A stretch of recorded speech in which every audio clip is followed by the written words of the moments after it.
They kicked me out, face to face, at my own sister's wedding. Not quietly, not in private. Right at the entrance. In front of guests, flowers, and flashing cameras. The security guard didn't even blink. Just stared me in the eye and said, "You're not invited." I held up my invitation. My name had been crossed out in thick red ink. Not a mistake. Not a misunderstanding. Just cruelty, delivered with precision. 6 years ago, they called me a traitor. My uniform was stripped. My family erased me. My mother went on national TV and called me the disgrace of the Bennett name. My sister, Emily, the same girl whose hair I used to braid, whose secrets I used to keep, sat on a talk show and said, through fake tears, "I don't speak to her anymore. She doesn't represent this family." The world applauded her. Me? I vanished, but I didn't come to Emily's wedding to beg. I turned away from the gate, walked down the long stone driveway, and shrugged off my coat. Underneath was full military dress. 4 stars gleamed on my shoulders, the youngest 4-star general in U.S. history. And the one they tried to erase, after the court-martial, after the disgrace, I disappeared. I left behind everything, my uniform, my name, the people who used to salute me in hallways. I ended up in Montana, in a dusty garage fixing motorcycles and scrubbing grease out from under my nails. I lived small. I lived silent. Not one person from my family called. Not even Emily. Then one day, Colonel James Carter appeared in my garage. "They act like you're dead," he said. "You gonna let them be right?" He was putting together an off-book team. No uniforms. No oversight. No forgiveness. Just classified missions buried so deep, most people would never know they happened. I didn't say yes right away. But later that night, I saw Emily on the news, grinning at a gala. On the arm of Ethan Caldwell.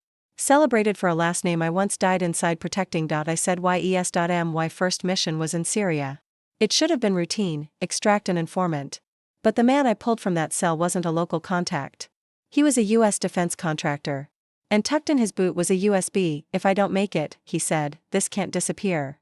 The contents nearly made me sick. Caldwell Holdings, Ethan Caldwell's company, was linked to an international crime network. And suddenly, the scandal that ruined my life didn't look like an accident. It looked like a setup. Over the next year, I operated deep undercover, Yemen, Afghanistan, Jordan. We dismantled entire war networks, intercepted weapons, extracted assets. I was known only as Maverick.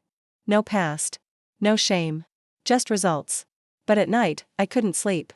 I kept hearing my mother say, "Sarah can go to community college. Emily deserves the honor program." Funny thing about pain, you can swallow it for years, but it never digests. Eventually, I requested a classified internal review of my own case. Quietly. Discreetly. That's when Ryan Torres, an old friend from before the scandal, showed up. He handed me a flash drive. "I don't know if this will help," he said. But I kept it. The audio was grainy but damning. "I didn't have a choice," a soldier confessed. Caldwell Holdings paid $200,000 to pin this on Bennett. Said it came from higher up. There it was. The truth. I'd been sold out. The next day, James called me in. Pushed a folder across the desk. Inside was a sealed memo naming me General 010, United States Army. 4 stars. Just like that. And then he handed me something else, an invitation, ivory paper. Gold trim. A note, "Emily and Ethan request the honor of your absence." My name, slashed through in red. I arrived at the wedding just as golden light slid across the lawns of their estate. This time, I didn't need a coat. My uniform was spotless. My boots gleamed. My hair was braided into regulation form.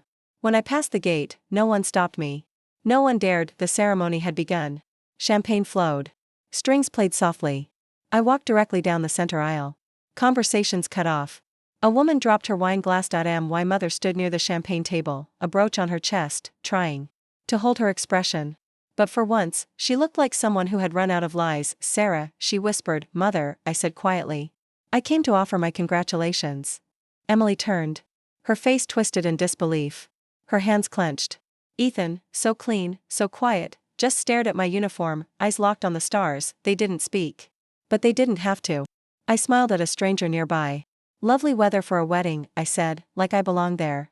Cameras hesitated, then started clicking. I turned to one of the photographers. "You'll want a good shot. It's not every day the U.S. Army crashes a wedding." Emily, already flustered, pulled Margaret toward the reception tent. I raised my voice just enough to carry.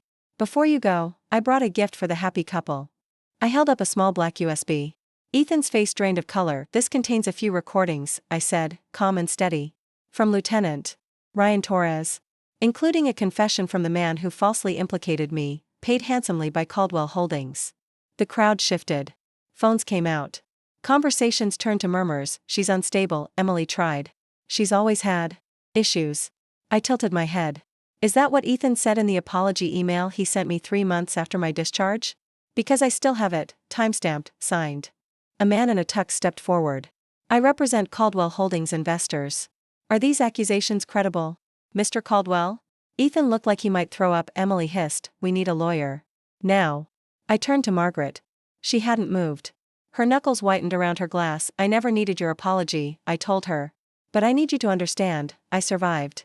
And more than that, I outranked everything you tried to bury me under. I faced Emily. Today is still your wedding day. Continue however you'd like. I won't stop you. Then I turned my back. This time, no one looked away. They watched me leave. For the first time in years, they really saw me. I sat in the back of my government-issued SUV, 2 streets from the estate. The fake laughter and clinking glasses were distant now. My uniform jacket lay beside me. I opened my encrypted laptop and pulled up a folder, Project Maverick. Every classified mission I'd taken since my disappearance, every operation, every document, every financial trace leading back to Caldwell Holdings, but there was one folder I hadn't noticed before, personal. Inside, financial records. A wire transfer from a Department of Defense education fund into something called the Emily B. Education Trust. My name was on the application. My signature. My service ID. None of it mine. My mother had stolen my identity. Used it to get military. Family aid, not for me, but to send Emily to school. Aid meant for fallen or disabled soldiers. I'd never even applied. I stared at the screen, hands clenched. The rage wasn't sharp. It was slow. Familiar. The kind that grows when betrayal stops surprising you. Then I saw the photo. Low resolution, but clear. Emily in a glass office. Seated beside Ethan, and another man. I zoomed in. I knew that face.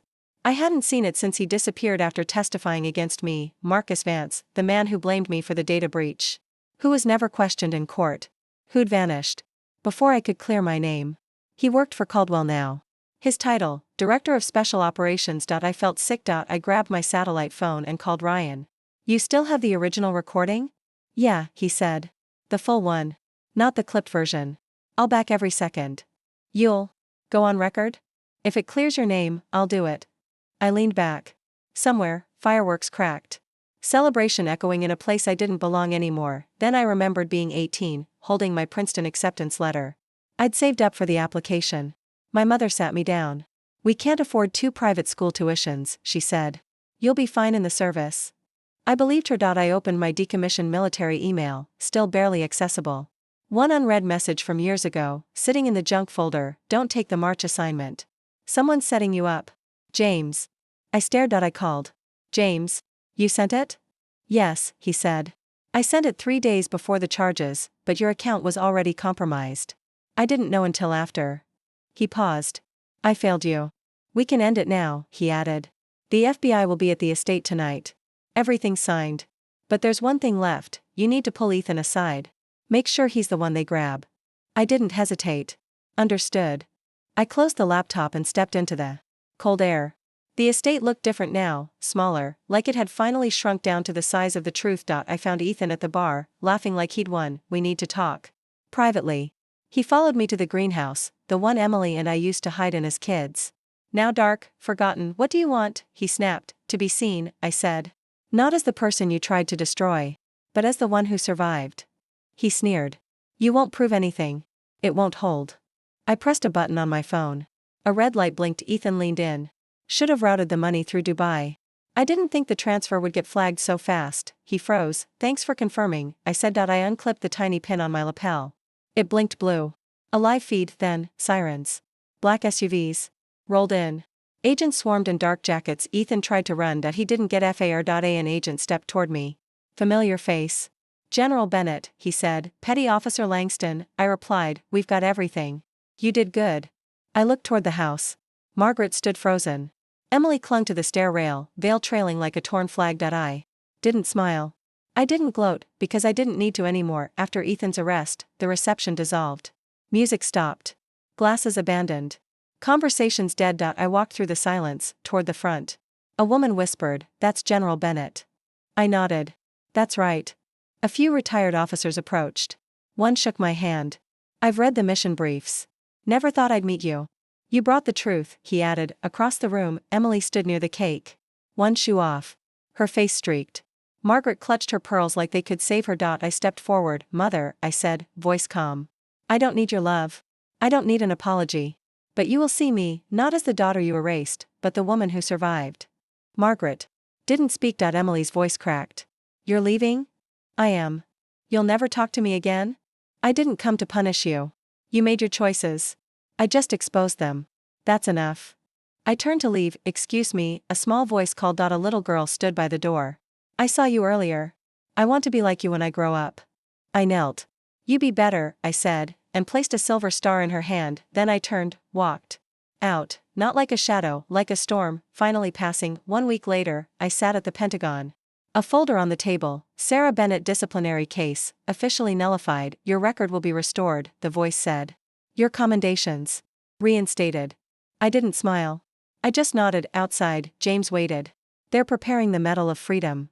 I don't need a medal, I said. James smiled. But justice does. Later, I drove through the woods back to the Bennett estate. It was quiet now. On the steps, a letter with red wax point. One line, in Emily's handwriting, I'm sorry. Truly. Sorry. There was no number. No explanation. But it was real. And real mattered. I visited Ryan. He looked me in the eye. You made them rewrite the rules. I smiled faintly. I don't care if they remember my name. I just want them to never repeat what they did to it. A few days later, James showed me a report. Ethan had confessed, money laundering, bribery, manipulation. They want you to lead Operation Scorpion, James said. Clean house from the inside out. If I say yes, I asked, can I do it my way? He met my eyes. You're not just a soldier anymore. You're the commander. A month later, I stood on a coastal bluff in California. The place where I trained as a junior officer. Before everything broke, the wind tore through my coat. The Pacific roared below. In my hand, a wooden box. For silver stars inside. I didn't burn them.